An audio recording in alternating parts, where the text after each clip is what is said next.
Salam pemirsa CBN Indonesia dimanapun Anda berada, senang sekali kita boleh bertemu kembali dalam acara pembacaan buku Yesus Nama di Atas Segala Nama, tulisan dari Nyonya Ellen G. White.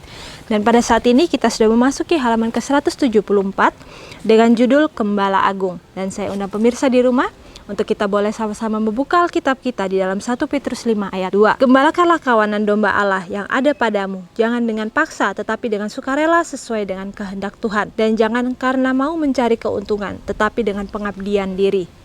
Penjagaan Allah untuk warisannya tidak pernah berhenti. Ia tidak membiarkan kesusahan menimpa anak-anaknya, tetapi sebagai sesuatu yang berfaedah untuk masa sekarang mereka dan kebaikan yang kekal. Ia akan menyucikan sidangnya, sebagaimana Kristus menyucikan bait suci selama pelayanannya di atas dunia. Segala perkara yang didatangkan ke atas umatnya dalam ujian dan kesusahan datang supaya mereka dapat memperoleh kesucian yang lebih mendalam dan kekuatan yang lebih besar untuk memajukan kemenangan salib. Jadi bagaimana di sini dikatakan dalam ayat intinya bahwa kita harus menggembalakan kawanan domba Tuhan itu jangan dengan paksa tetapi dengan sukarela. Jadi bagaimana itu pun menjadikan pelajaran bagi kita. Jangan kita berusaha untuk memaksa memberitakan kebenaran itu kepada orang lain, tetapi bagaimana kita harus menghidupkan kebenaran itu sehingga melalui kehidupan kita orang akan belajar mengenal Tuhan tanpa kita harus ajari, tanpa kita harus sampaikan melalui perkataan saja, tetapi melalui perbuatan kita itu bisa berbicara dengan lebih lantang. Dan di sini juga dikatakan bahwa penjagaan Tuhan untuk warisannya itu tidak pernah berhenti. Bahkan dikatakan ia tidak pernah membiarkan kesusahan untuk menimpa anak-anaknya. Jadi bagaimana di sini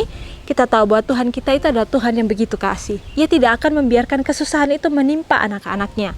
Tetapi kita harus ingat bahwa ketika Tuhan membiarkan atau Tuhan mengizinkan untuk kesusahan atau ujian itu terjadi dalam kehidupan kita, itu adalah untuk suatu maksud. Dan itu pasti tidak akan lebih melampaui dari kekuatan kita. Tuhan menginginkan ketika adanya ujian itu supaya kita bisa memperoleh kesucian yang lebih mendalam dan kekuatan yang lebih besar untuk memajukan kemenangan salib. Karena kita tahu bahwa di akhirnya nanti kita tidak akan mendapatkan kenyamanan saja, keamanan saja, dan kemudahan dalam kehidupan kita. Karena kita tahu bahwa hari depan itu begitu sulit, tetapi ketika kita berusaha untuk mempersiapkan diri kita mulai dari hari ini, kita akan belajar hari demi hari untuk menjadi anak-anak Tuhan yang kuat di dalam Dia. Dan di sini juga dikatakan bahwa akhirnya kita bisa mendapatkan kesucian, bahwa pada akhirnya nanti semua orang itu harus didapati oleh Tuhan mempunyai kesucian dalam diri mereka. Tetapi tentu saja ketika kita saat ini melihat kepada diri kita, tentu kesucian itu akan jauh dari diri kita. Karena kehidupan kedagingan kita itu jauh lebih kuat daripada kesucian yang Tuhan inginkan untuk ada dalam kehidupan kita. Tetapi Tuhan sudah menjanjikan bahwa pada akhirnya nanti akan ada satu kelompok yang bisa hidup dengan suci, menjaga kesucian diri mereka. Dan tentu saja Tuhanlah yang akan menyempurnakan setiap usaha dari umat-umat Tuhan ini. Bagian yang kita harus lakukan sebagai anak-anak Tuhan adalah mau untuk berusaha bertobat setiap hari, memperbaiki diri kita setiap hari, dan mau untuk datang kepada Tuhan, menyerahkan hati dan pikiran kita, bahkan setiap pilihan kehidupan kita hanya kepada Tuhan. Dan di sini juga dikatakan bahwa ada suatu saat pada pengalaman Petrus, bila ia tidak rela melihat salib dalam pekerjaan Kristus, bila juru selamat memberitahukan kepada murid-muridnya penderitaan dan kematiannya yang akan datang, Petrus berseru, "Tuhan, kiranya Allah menjauhkan hal itu. Hal itu sekali-kali tidak akan menimpa engkau." Matius 16 ayat 22. Sayang akan diri sendiri yang mundur dari persahabatannya dengan Kristus dalam penderitaan menyebabkan Petrus mendapatkan teguran. Hal itu menjadi suatu pelajaran yang pahit kepada murid itu dan suatu yang dipelajarinya tetapi terlambat, bahwa jalan Kristus di dunia ini tidak terletak melalui siksaan dan kerendahan, tetapi dalam kehangatan api penyucian. Ia harus mempelajari pelajaran itu. Sekarang, bila kegiatannya pada satu saat sekarang harus terkulai karena beban tahun-tahun dan pekerjaan, ia dapat menulis, "Saudara-saudara yang kekasih, janganlah kamu heran akan nyala api siksaan yang datang kepadamu sebagai ujian, seolah-olah ada sesuatu yang luar biasa terjadi atas kamu. Sebaliknya bersukacitalah sesuai dengan bagian yang kamu dapat dalam penderitaan Kristus, supaya kamu boleh bergembira dan bersukacita pada waktu Ia menyatakan kemuliaannya."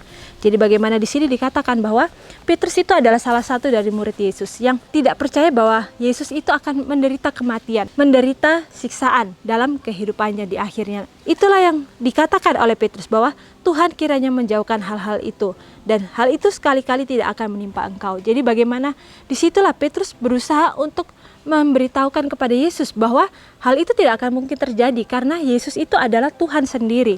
Dan ketika Tuhan yang begitu kasih, Bapa yang begitu kasih itu tidak akan membiarkan anaknya untuk menderita sakit penyakit, bahkan untuk menderita kesusahan. Di saat itulah ia berusaha untuk menjadikan Yesus itu raja di dunia ini. Tetapi di saat itulah justru Petrus ini akhirnya mendapatkan teguran yang keras, karena akhirnya ia melihat bahwa Yesus harus mati di kayu salib, menjadi seperti domba yang harus ditarik untuk akhirnya dikorbankan. Dan di saat itulah ia berusaha untuk melakukan hal yang ia pandang mungkin saat itu akan menyelamatkan dirinya, yaitu ia akhirnya menyangkal Tuhannya sendiri. Dan di saat itulah dikatakan, akhirnya ia mendapatkan pelajaran bahwa ketika ia sudah bertobat dari setiap kesalahan pelanggarannya itu, dikatakan bahwa saudara-saudara yang kekasih, janganlah kamu heran akan api siksaan. Jadi bagaimana ia menyadari bahwa setiap api siksaan atau ujian itu pasti akan datang dalam kehidupan setiap orang, dan tidak ada satu orang pun yang akan terluput dari ujian yang Tuhan izinkan untuk ada dalam kehidupan itu. Dan di saat ujian itu terjadi dalam kehidupan kita, dikatakan sebaliknya, janganlah kita bersungut-sungut, tetapi hendaklah kita bersuka cita sesuai dengan bagian yang kamu dapatkan dalam penderitaan Kristus. Karena kita tahu bahwa setiap ujian yang Tuhan izinkan tidak akan lebih berat daripada penderitaan Kristus ketika ia menderita di kayu salib. Dan di sini juga dikatakan supaya kamu boleh bergembira dan bersuka cita pada waktu ia menyatakan kemuliaannya. Kita kembali diingatkan bahwa kedatangan Tuhan yang kedua kali nanti, setiap umat-umat Tuhan yang sudah mau untuk memberikan diri mereka sepenuhnya kepada Tuhan, di saat itulah Tuhan akan memberikan hasil sesuai dengan perbuatan mereka. Ketika kita melihat bahwa ujian-ujian itu Tuhan izinkan untuk menyucikan diri kita, memberikan kepada kita kesempatan untuk bergantung sepenuhnya kepada Tuhan. Dan itulah yang membuat hubungan kita erat dengan Bapa kita itu. Jadi karena kita tahu bahwa ketika mungkin kehidupan kita aman-aman, kehidupan kita damai sejahtera, di saat itulah mungkin kita melupakan kebaikan Tuhan. Kita tidak bergantung sepenuhnya kepada Tuhan. Tetapi ketika ujian itu ada dalam kehidupan kita, justru kita akhirnya akan lari kepada Tuhan, karena kita merasa kita tidak mampu untuk melewati ujian tersebut. Jadi bagaimana ketika ujian itu Tuhan berikan, itu adalah untuk kebaikan kita, untuk kepentingan kita. Dan di saat itulah di sini juga dikatakan bahwa mengamanatkan tua-tua sidang mengenai tanggung jawab mereka sebagai pembantu kawanan domba Kristus. Rasul itu menuliskan, gembalakanlah kawanan domba yang ada padamu, jangan dengan paksa, tetapi dengan sukarela sesuai dengan kehendak Tuhan. Dan janganlah kamu mau mencari sesuatu keuntungan, tetapi dengan pengabdian diri. Janganlah kamu seolah-olah berbuat kamu akan memerintah atas mereka yang dipercayakan kepadamu, tetapi hendaklah kamu menjadi teladan bagi kawanan domba itu. Maka bila gembala agung datang, kamu akan menerima mahkota kemuliaan yang tidak dapat layu. Mereka yang menempati kedudukan sebagai pembantu gembala haruslah melakukan penjagaan yang setia kepada kawanan domba Tuhan. Hal ini bukanlah kewaspadaan yang angkuh, tetapi suatu yang cenderung untuk memberanikan dan menguatkan dan mengangkat derajat. Tertulis dalam buku Alfa dan Omega jilid 7 halaman 443 dan 444.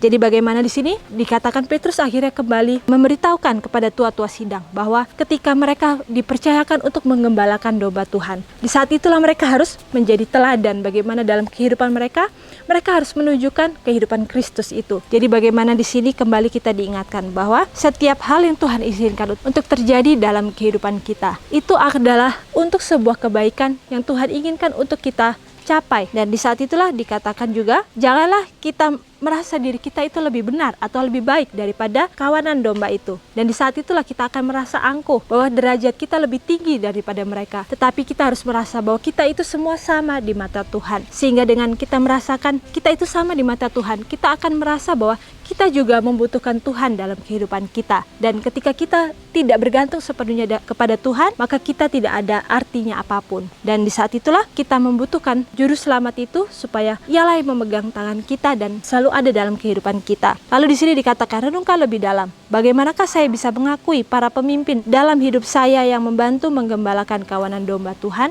Jadi bagaimana di sini dikatakan bahwa bagaimana saya bisa mengakui para pemimpin itu yang adalah kawanan domba Tuhan itu. Jadi ketika kita mau untuk menjadi kawanan domba itu, hendaklah kita selalu mendengarkan kepada gembala itu, yaitu mendengarkan kepada firman Tuhan itu dan selalu bergantung sepenuhnya hanya kepada Dia yang sudah memberikan contoh dengan sempurna. Karena kita tahu bahwa Yesus itu adalah contoh yang sempurna yang bisa kita ikuti dalam setiap kehidupan kita, sehingga kita tidak setengah-setengah untuk mengikuti Tuhan, tetapi hendaklah seluruh kehidupan kita serahkan kepada Dia sehingga Ia bisa mengambil kendali dalam kehidupan kita. Dan biarlah melalui pembacaan yang begitu singkat ini kita kembali diingatkan bahwa kebergantungan kepada Kristus itulah yang kita perlukan dalam kehidupan kita.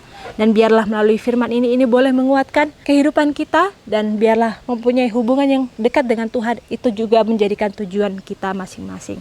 Dan sampai bertemu kembali dalam acara pembacaannya selanjutnya, dan salam, Tuhan memberkati.